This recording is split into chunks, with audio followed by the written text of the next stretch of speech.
So, for instance, if I was on G and I made a little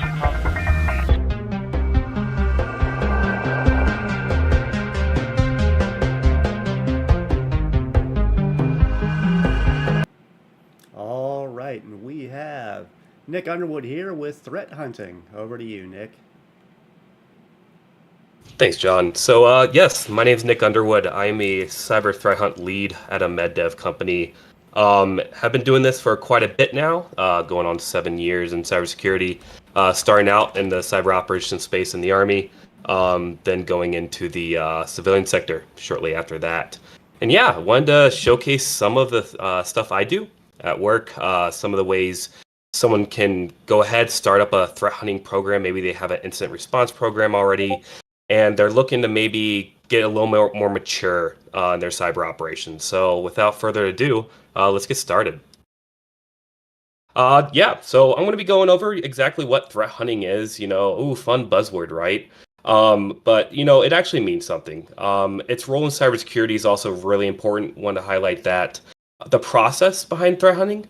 There are multiple ways to threat hunt, multiple processes that go with each way. Now, there's also tools and TTPs for hunting, just like incident response, red teaming.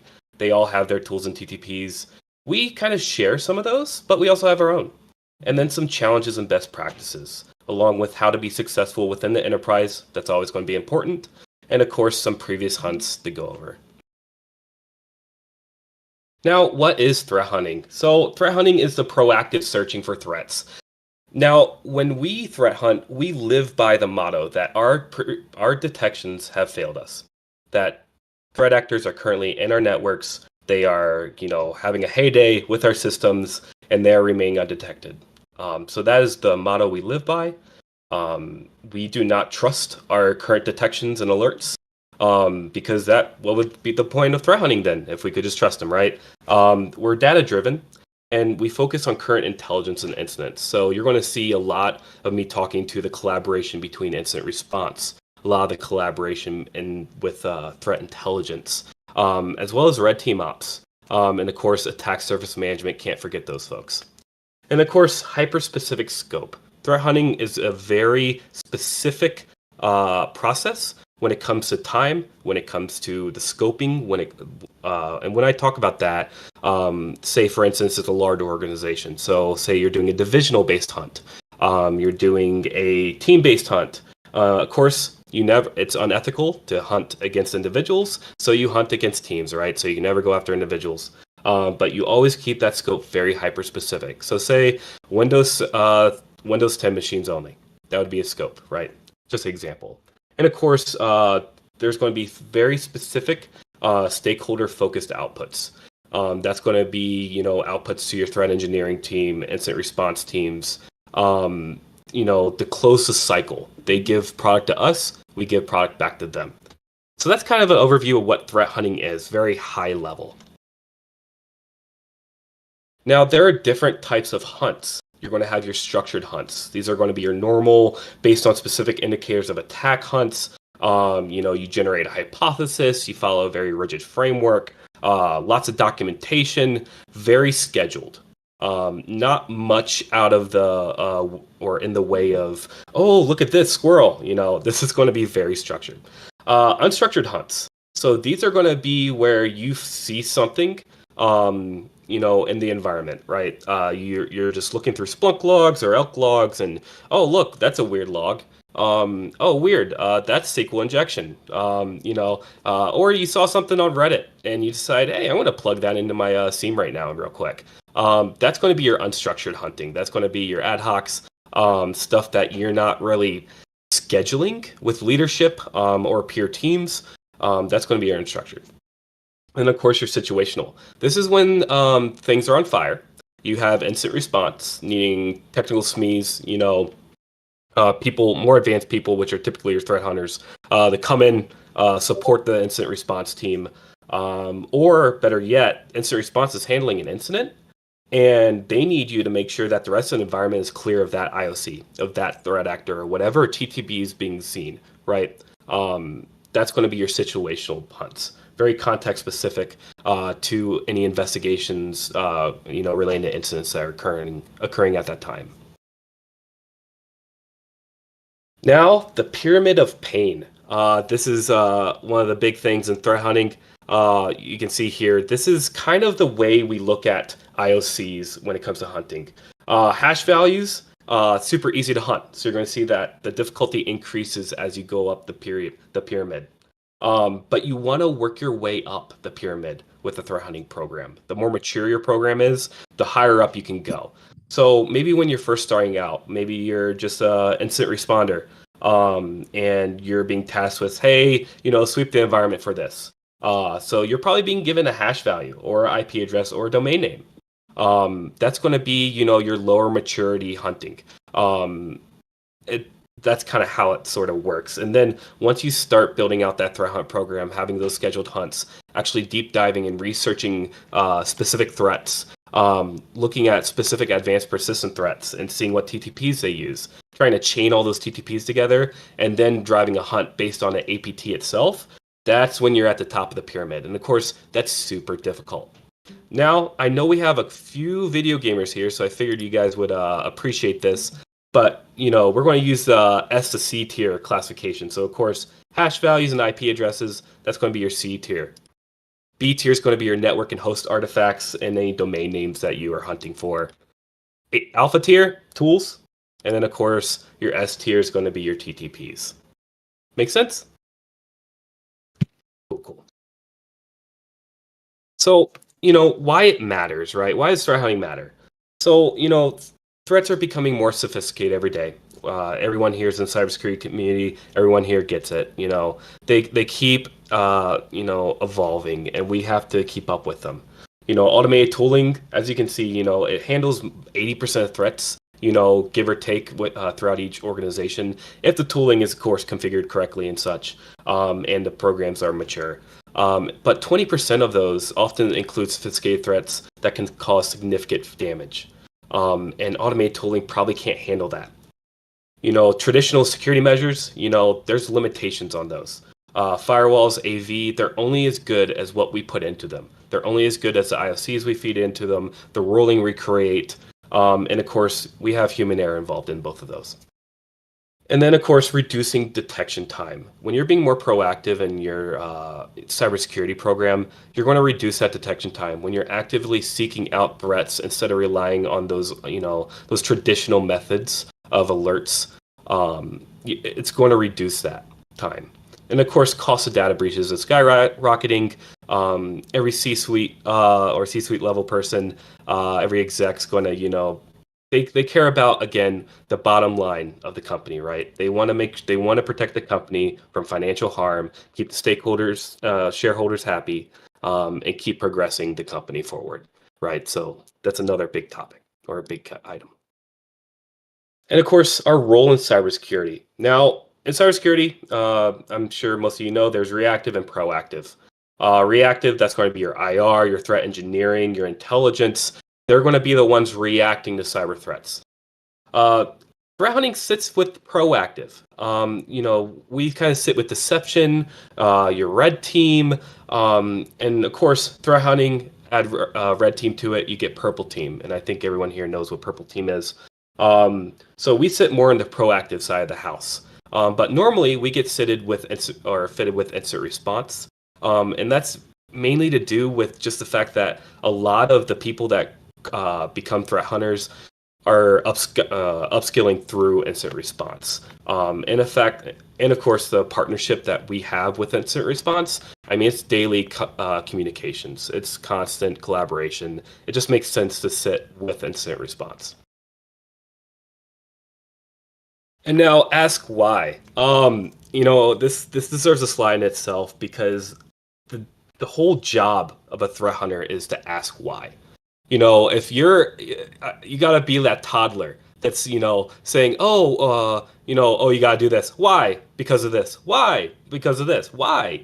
That's the job of a threat hunter. Yes, we can get a little annoying, but we have to uncover what's in those, hidden lockers. We gotta, look around every corner. Otherwise, we're not going to find those hidden threats. It's part of our job to ask why. And things can get a little uncomfortable, and we'll talk about that. The process. Now, I don't know how many people have seen this. This is the typical threat hunting loop that gets shown in presentations and slide decks out there. It's a pretty generic, but it pretty much encompasses it all.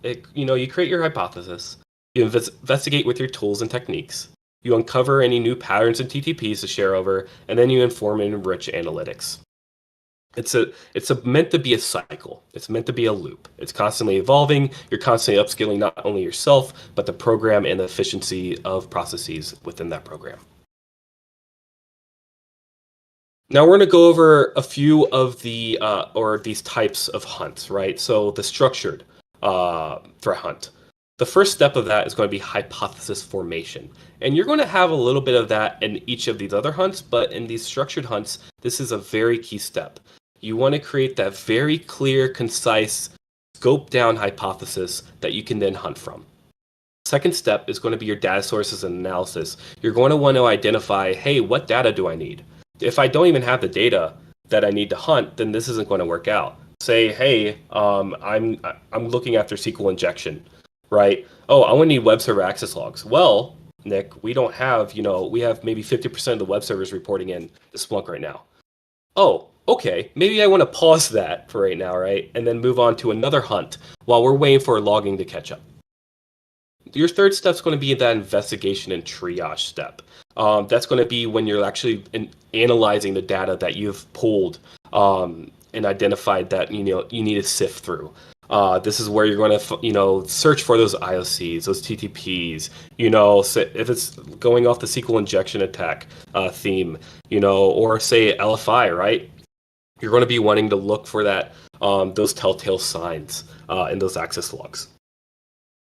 Step 4, escalation remediation. This is where, okay, we've triaged our findings. Now we're seeing red here, right? Okay, so now we need to escalate those to the proper responders. So that's when we collaborate with incident response and say, hey, I'll talk with whoever's in charge of that team and say, hey, I have these findings.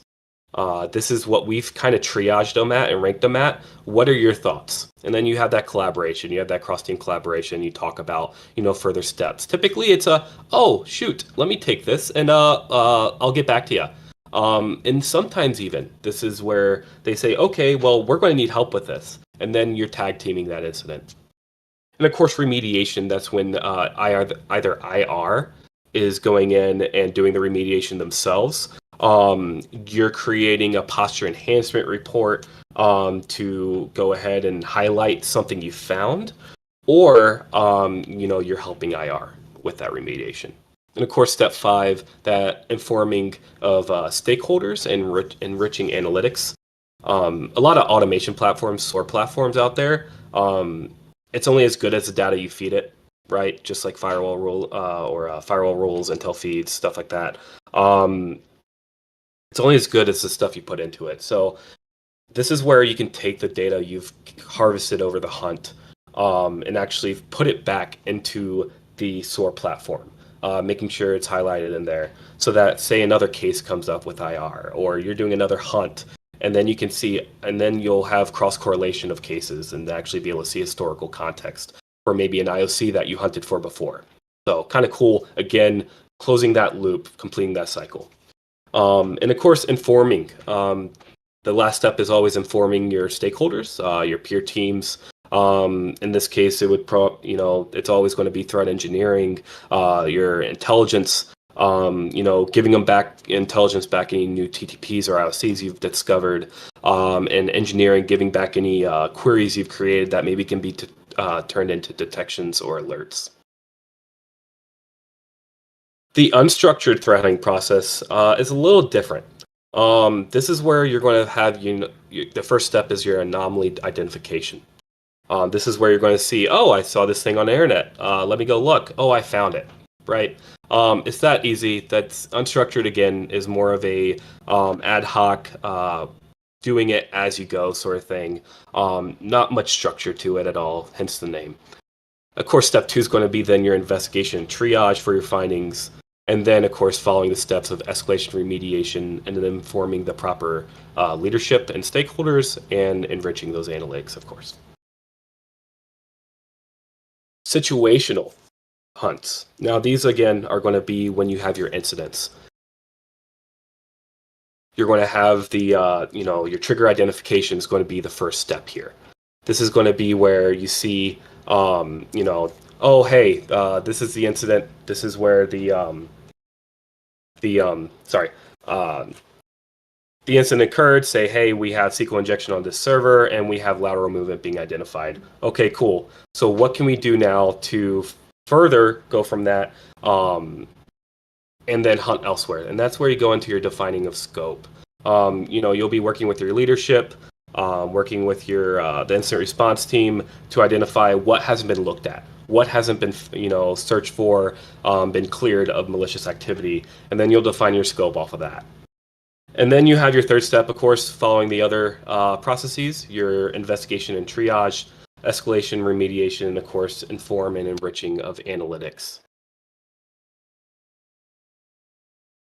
Hypothesis formation. I wanted to deep dive in a few of the steps for the structured hypothesis-driven hunts. And so hypothesis formation is so super crucial to threat hunting. This is where you get that collaboration with your threat intelligence, your incident response, as well as your leadership engagement. One big thing of threat hunting is quelling the fears of your leadership. At the end of the day, they're your bosses. They're running the company. They need to make sure the company's safe. So if they have a worry, they saw some article on CNN or somewhere, and they're like, oh, that sounds bad. I wonder if we're looking for that. Yeah, maybe do a little bit of a ad hoc hunt there, just to quell their fears. So that's going to be one of your inputs. Outputs here, once you're done with the hypothesis formation of the phase of the hunt timeline, you're going to have a data-driven hypothesis. You're going to have your hunt scope, so you know where you're going to be hunting. Your hunt timeline. Now, hunt timeline's a big thing. It can be anywhere from a week, 2 weeks, a month, I've seen. But typically a week to 2 week cadence is pretty normal from what I've seen in my experience with threat hunts. And of course, your stakeholder expectations. What's leadership expecting? What are your peer teams expecting? And for communications, what does an IR handover even look like to the IR team? That's what you're going to get out of the hypothesis formation phase. Data sources and analysis. So of course, we need to identify what data sources we need, making sure we actually have access to those and they're high fidelity. And you're not missing anything, right? Otherwise, if you're missing something, what's the point of the hunting that topic? So of course, some examples here: Zeek logs, Windows security logs, proxy logs. These are all logs that say, hey, I'm thinking that there is brute forcing of RDP in our environment. And they've somehow got in, right? That's a very simple hypothesis. So we're going to want Zeek logs in that case, right? So making sure we have those. Investigation and triage. Wanted to add a little funny here, but it really is Where's Waldo in some instances. This phase is all about proving or disproving the hypothesis. When you're threat hunting, your whole sole purpose is to prove or disprove that hypothesis. So you're looking for, hey, is there actually SQL injection in the environment, or are they actually brute forcing RDP in the environment? Looking for those. Items of interest found. That's going to be a product of this phase, right? Is there any items of interest? Oh, wow, I did actually find 1,000 login attempts using this one user credential. Or username with various passwords, right? Okay, yeah, there is RDP brute forcing. How bad, right? Now, of course, we do not assign risk or impact. That is very legalese. That is not on the cybersecurity folks to assign those values. But we can, for our own internal purposes, assign, a guesstimate to it.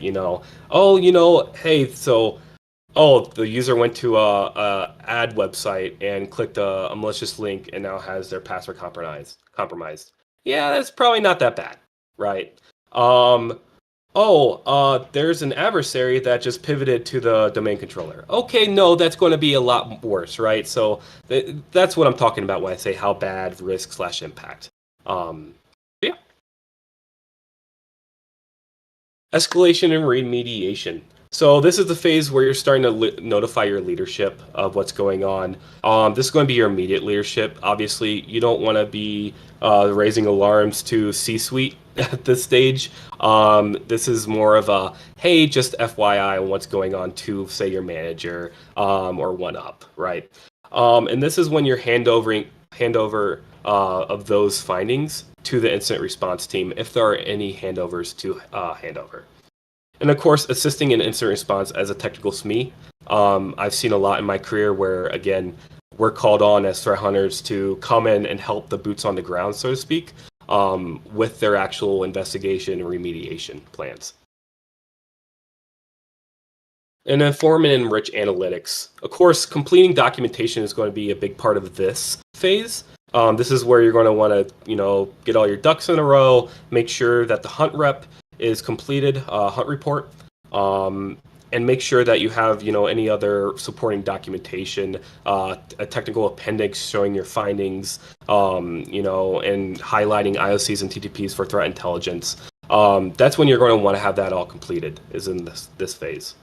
And of course, the reason we have that documentation is so that we can complete the cycle, giving that product back to our peer teams. You want to be able to give back to threat intelligence, saying, hey, thanks for the intel, guys. We actually found this stuff too, so you can add to your MISP, right? Or add to whatever threat feed that they platform that they have. You want to give those searches you use and queries you use to threat engineering, make their lives a little easier. And that also adds to automation, right? A big part of hunting is how can we automate hunts going forward? Not so manual. How can we turn these into detections, into alerts? So giving those off to threat engineering to do with what they please, that's going to help them a lot. And of course, relevant stakeholders. Say your director was curious about this, or C-suite person was, hey, it was one of those, I saw this on CNN or Fox News or whatnot, and it's like, oof, I wanted to make sure this is okay. That's when you send that report up to them. And of course, initiate posture enhancement plans is going to be a big part here. Posture enhancement plans, these are going to be your documents where you identify, say, a failing in a process, visibility gap, a logging gaps, or even, a posture gap when it comes to, say, you found, say, telnet open, right, on a publicly exposed server. There's our open RDP, right? Those are going to be your posture enhancement plans where you plan to remediate those and engage the relevant people on those. So networking teams, host teams, whatnot. Tools and TTPs. So this is the fun part. So network and traffic analysis tools. So, we're going to be using things like Wireshark, Suricata, and Zeek alerts. That's going to fall into the network traffic analysis tools category. Pretty important for most investigations, most hunts. EDR solutions, big part of it, right? They help with host telemetry. We don't have to manually specify logging from Windows servers and stuff. We put those solutions on there and boom, good. And they also allow us to initiate actions against those affected systems if we need to. Threat intelligence feeds and platforms, so like MISP is a good one. Pulling that data into, say, if you have a SOAR, that's great. You can automate a lot of that. It's kind of cool when you can take a whole list of domain names, throw them against a SOAR platform that has intel ingestion, and then see what comes back, right? Makes your life a lot easier. Behavioral analytics is another big one. Now, I've used this quite a bit personally. I haven't used this much in the corporate environment. But behavioral analytics are huge, especially in identity. If we're doing an identity-based hunt, we're using those behavioral analytics so much because I don't know what user Sue does. I don't know what user John does daily, right? I don't know them. So I'm using those behavioral analytics, that machine learning to tell me what's normal and what's not normal. Deception technologies. These actually play a big part in threat hunting. They can set off alerts and tip the incident responders. Yes, that's normal and traditional. But there's a lot of noise sometimes. And then we can utilize the logs that are generated by those deception technologies to actually correlate and cross-reference with, say, endpoint logs or network traffic analysis logs It's super cool, some of the cross correlation that you can do to better help with hunting. And SIEM solution. Now, I do put a note here if trustworthy. I've seen a lot of SIEM solutions that might not be configured properly, might not be ingesting a lot. You can't fully trust tools, right? You always have to, you can trust but verify, right? So I put that note in there because sometimes SIEM solutions might not have everything, where if you go into the actual EDR platform's console, it would have everything. Sometimes this is based on cost, ingestion. I know Splunk has that ingestion fee, right? Just for example, right? So it could be cost related. So you do want to make sure that, again, if you're in the data analysis phase and making sure you have your data, or you're looking at your data sources, making sure you know which data sources are where and what has the most of, what's the most high fidelity for that log source, where is it? Tools and TTPs have done me justice. Now, I'm sure I'm going to get a few eyebrows, or raised eyebrows, but Suricata for net analysts has actually been my favorite. It's the most, high fidelity for me. Of course, again, that's saying, it depends on what you've got turned on, right? It's only as good as what you do, or what you turn on, what you edit. But Suricata has worked for me well. EDR, S1, CrowdStrike, those are my go-tos typically. Mandiant or Record Future for my Intel feeds. I've used them quite extensively, in prior employers, and they've been great. Ativo, I don't know how many people have heard of Ativo. Really good deception platform.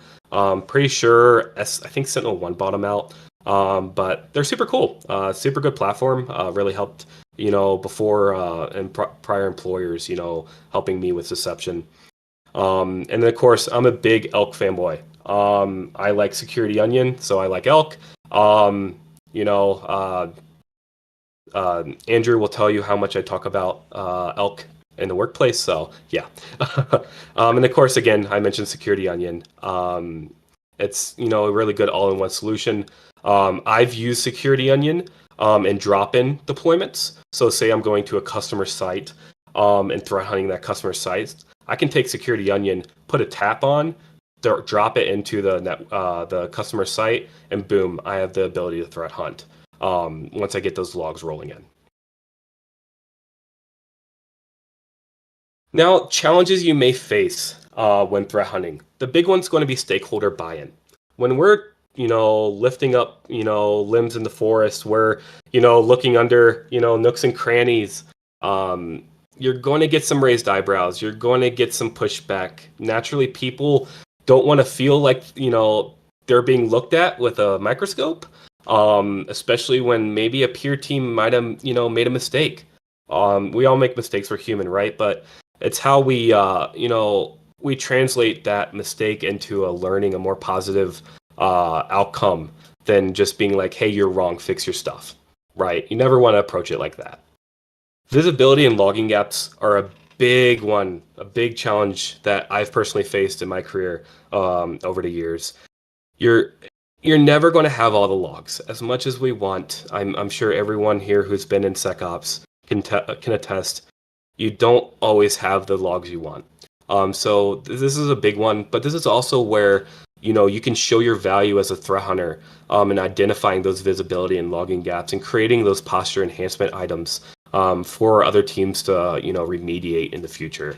Again, this is part of the product, right? And of course, lack of tooling or access. There are IT admins out there who don't like people who poke around to have access to their tooling. I mean, that should come to no surprise to everyone, right? But it's, that can be a frustrating thing to run into. Again, it comes down to collaboration, that team building, really gaining that trust with those individuals over in those peer teams that honestly, they have the keys to the kingdom when it comes to the tools you may need access to, or the logs you may not need access to. Best practices. Just want to go over a couple of these because again, I keep hammering down on this. Consistent collaboration across teams. Silos result in breaches. Collaboration results in minor incidents. I saw this quote out there on the interwebs. from a anonymous writer, and I think it rings true so well. A lot of teams in the enterprise nowadays, they're in these silos. They think their way is the best way. Johnny over in Peer Team X, he sucks, right? A lot of that attitude, and you're not going to get much anywhere when it comes to threat hunting with that attitude. So, initializing that collaboration, creating more of a positive environment for learning and for team building, that's going to do so much. And I know that's a soft skill, and we're in the cybersecurity Discord, but honestly, consistent collaboration is going to be half the battle. Proper documentation and knowledge sharing. Uh, Creating documentation isn't the fancy fun part of cybersecurity. No, not everyone loves it. I'm a weirdo. I kind of like it. But it's just one of those things that just has to happen. Threat hunting is 90% documentation when it comes down to it. And also a big part of that is knowledge sharing.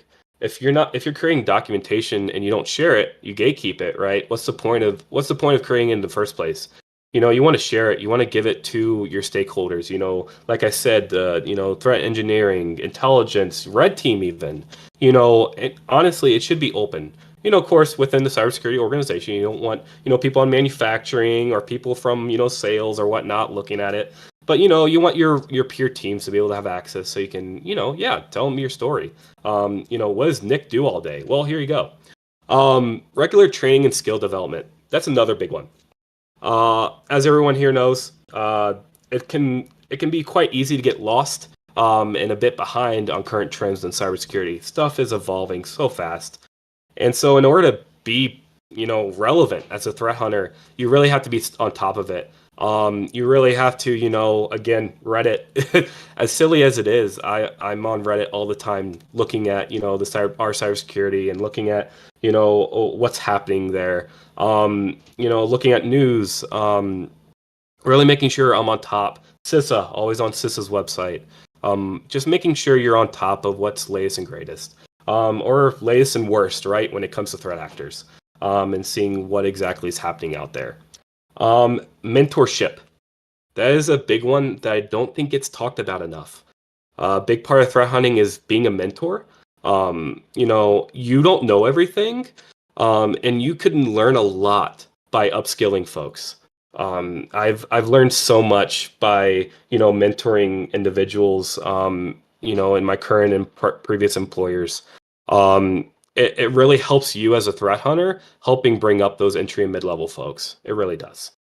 And not only that, those people are eventually going to become threat hunters themselves. So when you're a manager or you're a director, those are the people that are going to be, at the keyboard, taking your spot. You want to make sure those people are up to speed, right? So there's a mutual benefit there. And now let's talk about success in the enterprise. We've kind of talked about it a little bit, but we'll go ahead and start off here. Defining success. In threat hunting, it'd be awesome if we found bad every time. If I found Conti every time I did a threat hunt, if I found, OpenRDP, if I found, threat actors leveraging, another Citrix vulnerability, Jesus, that'd be awesome, right? But we don't. You'll have threat hunts where you don't find bad, and that's okay. You really got to define your success as a threat hunter, and overall as a threat hunting program, not by finding bad. It's about, again, age-old question in cybersecurity of quantifying zero, but also how do you contribute to the org? That's going to be the big one, and really, it's those posture enhancement items. It's going to be the gaps, the visibility gaps, the logging gaps, the tooling functionality gaps, stuff you identify in processes that, hey, it would be way more efficient if we just did this, or why are we not automating this, or stuff like that. That's where you're going to find your success as a program in the org, because leadership's going to take note of that, see that you're actually producing, and have that expectation there, instead of just saying, oh, we find bad stuff, and then, oh, if you miss a hunt where you missed bad stuff, you didn't find bad stuff, you didn't necessarily fail, but you gave off bad expectations. So again, defining success is crucial in threat hunting. From experience, Again, cybersecurity posture gap identification is going to be huge. Those visibility and tool enhancements and attack surface enhancements, as I talked about previously, those are going to be huge here. Of course, engaging leadership, like I talked about. Ask what worries them. Yes, it might not be the most technical thing that worries Joe Schmo, right? But at the same time, you're going to be giving product by reassuring leadership, by making sure that they can be rest assured you got everything handled. You're also building that trust. You're allowing yourself to be more visible in that way, and allowing leadership to to put trust in you to do your job, and it'll make your life a lot easier in the long run doing that. And of course, maybe find some bad, like we're here for, right? And of course, let's get uncomfortable. Again, like I mentioned before, making others uncomfortable is kind of part of the job. We're calling out inefficient processes, we're calling out visibility gaps, detection gaps. We're going to make people uncomfortable.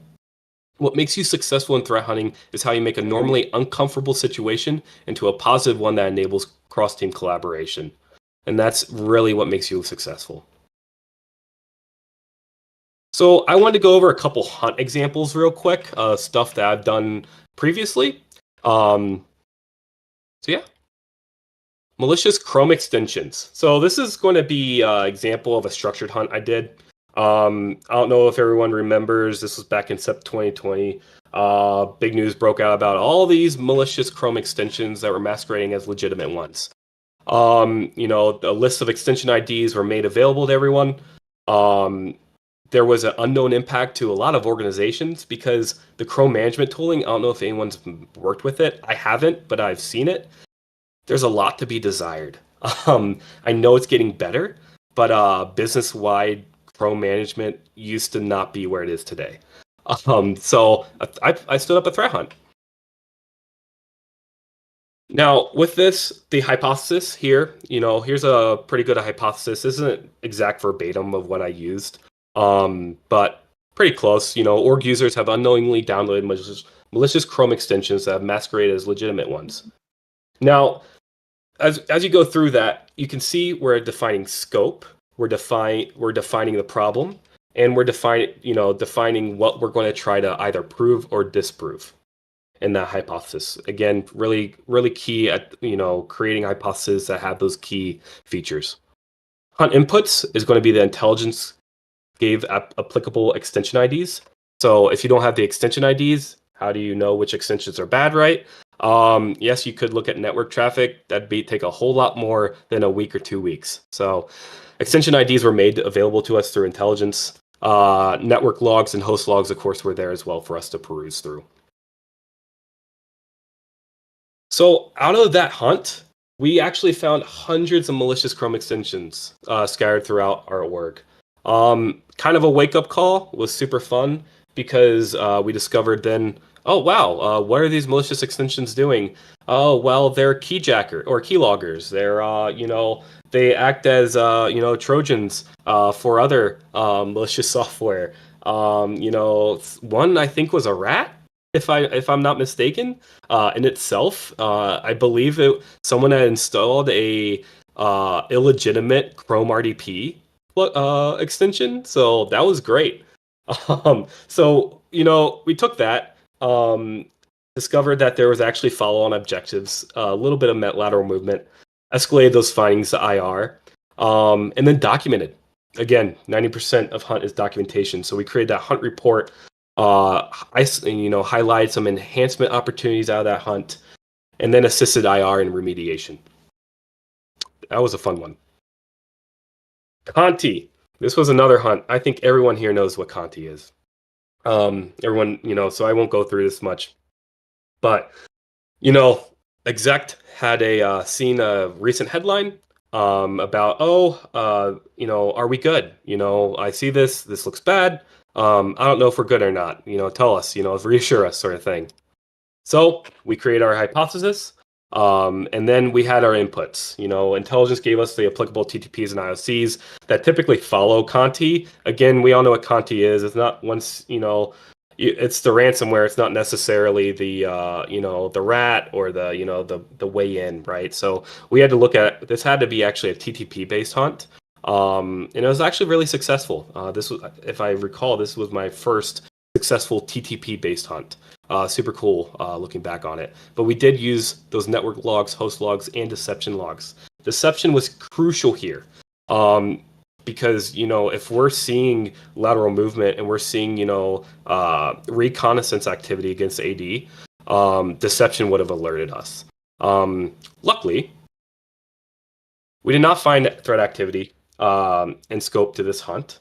We did, though, identify several servers not sending logs, and we did see RDP from an AD controller to the web. Everyone here should know this is a big no-no, and this was done intentionally by a sysadmin, believe it or not. So that was a fun thing to report. Sadly, there's no way to really shine a positive collaborative outlook on that. We kind of had to throw them under the bus with that one. But we documented it, we created that hunt report. Of course, leadership loved it, and we created that enhancement report, talking about the RDP. Now, any questions? Now, real quick, my headset actually died on me during this talk, so I've just been talking to a wall. So 1 second while I switch audio devices.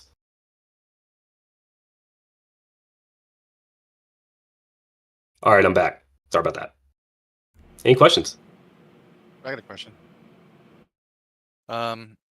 So I know you gave an example right there, but specifically focusing on process improvement suggestions, right? If you could give an example or some examples of process improvement suggestions that were the most effective and or the most common across the board, like maybe like one or two or like the top, kind of hit list. Yeah, I would definitely say a lot of it was honestly gatekeeping on managers' parts. There was a lot of communication barriers. A lot of managers of different teams would want to okay something and then trust their individuals. One that I can talk to was networking based, where the networking team, they had to put all their everything that they did as a team had to go through the manager, had to get approval through the manager. We at that time I employed a product called Zscaler. I don't know how many people have worked with Zscaler here before. Pretty cool product, but again, not a sales guy here. Anyways, I just have my opinions. But so whenever we needed blocks in place for Zscaler, we had to wait till this guy who was in a different time zone came online to okay it. One of the process enhancement reports that was created out of that was basically allowing for the automation through our SOAR platform to automate those Zscaler blocks. There was enough leadership buy-in to back it up to where we really didn't need to convince that manager, luckily enough. But we did actually get that pushed through. And I mean, it was crazy the amount of analyst time we saved by automating those Zscaler blocks. Yeah, it was incredible. I mean, you got to imagine if someone's instant responder is spending, half the day implementing blocks or looking through and seeing what needs to be blocked. That's a lot of analyst time you're saving. So I'd say that's the big one.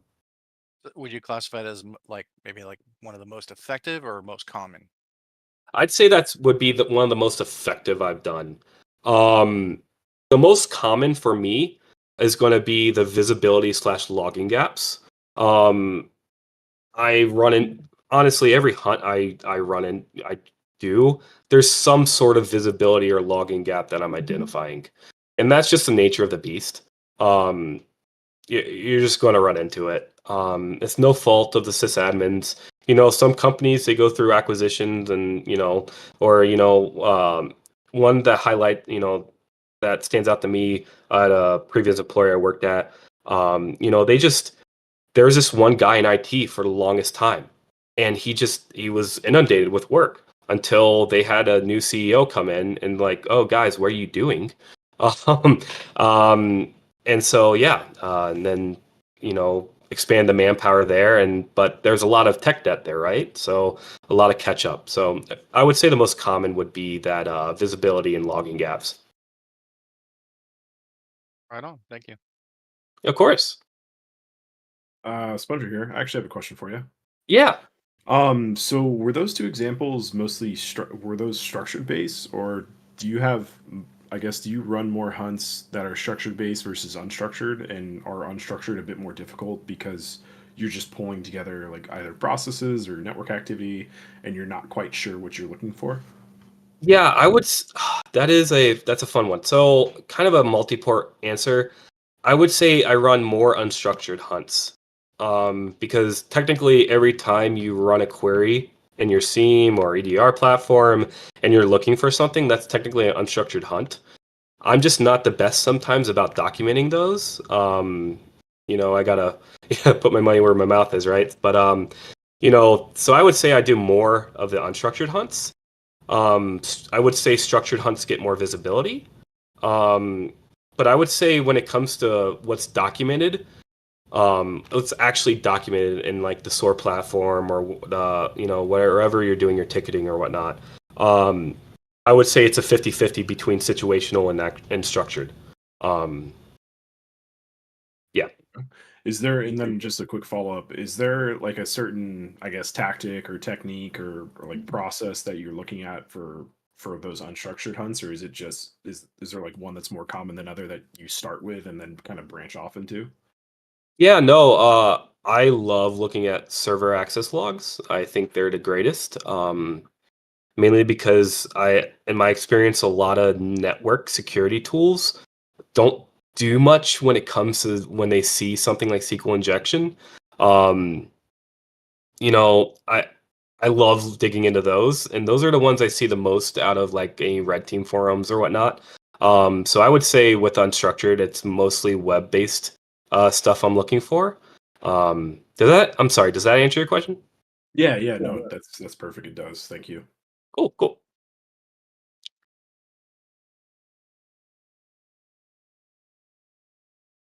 So, hey, Nick, I have a question going back to your Chrome extension.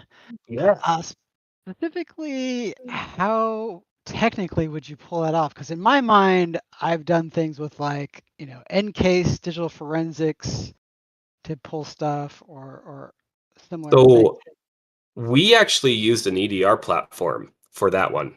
Um, I was able to actually look under the browser directory data on the endpoints themselves and identify because the Chrome extension IDs are listed there within the file structure.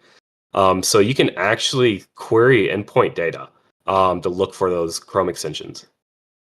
Aha. Okay, cool. Thank you. That was such a mystery. Great No, presentation. no, yeah, of course. Yes, I know what tools you're talking about. No, we just used an EDR platform for that. Right on.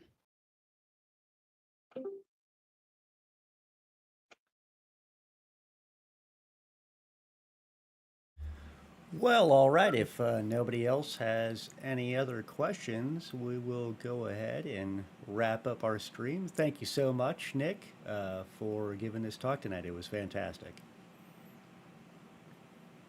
Thank you. Thank you. Great job, Nick.